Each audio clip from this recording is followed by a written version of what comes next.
The last thing that was heard of Michael was when radioed someone is here. That transmission would be the last confirmed contact anyone ever had with him. The story of Michael Okafor. On a quiet Tuesday night, Michael Okafor, a 42-year-old night security guard, reported for duty at an abandoned manufacturing complex on the edge of the city. Michael wasn't new to the job. He had worked night shifts for over 6 years, long enough to know the difference between harmless noises and real danger. The factory had been closed for more than a decade, but private owners still paid for security after repeated cases of vandalism and copper theft. At 10 p.m., Michael signed a logbook, clipped his flashlight to his belt, and checked his radio. Everything was normal. Security cameras later showed Michael walking the perimeter fence, shining his torch toward the dark, broken windows of the factory. He paused once, as if listening, then continued. At 11:23 p.m., he radioed the control room. All clear on the east wing. Moving inside now. That transmission would be the last confirmed contact anyone ever had with him. At 12:06 a.m., the control room noticed something strange. Michael's radio channel was still open. There was no voice, just static and faint background sounds. Footsteps, a door creaking, then nothing. Supervisors tried calling him. No response. At first, they assumed he had fallen asleep, something that had happened before with other guards. But company protocol required a physical check. By 1:10 a.m., a patrol team was dispatched to the site.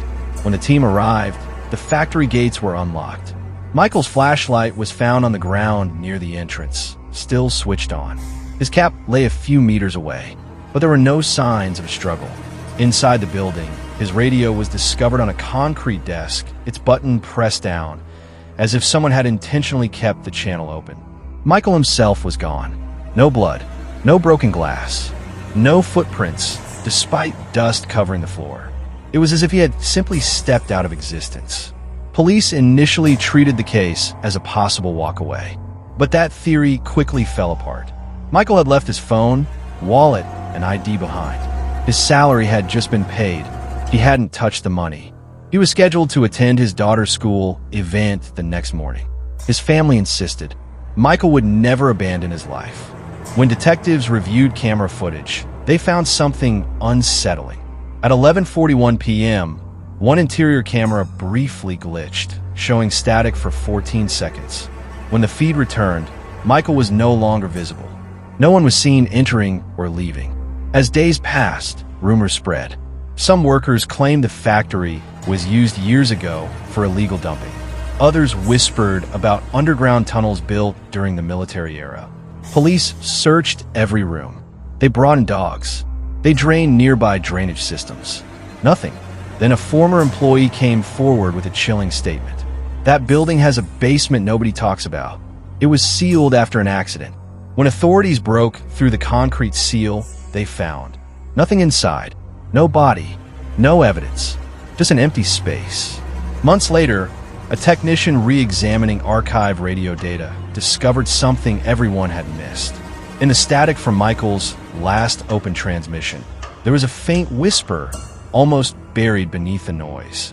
After enhancement, 3 words became clear. Someone is here. The timestamp matched the exact moment the camera feed cut out. Where the case stands today, Michael Okafor has never been found. No suspect has ever been named. No motive has been established. The factory has since been demolished.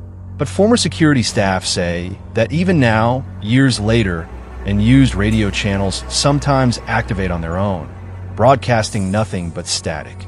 And somewhere within that noise, they swear they can still hear footsteps. Case status: unsolved. If Michael was to be your relative, what will be your action? Drop your suggestions on the comment section. You might be helping Michael's family or someone else with similar issues. Follow Dark Time Chronicles for more true crime stories.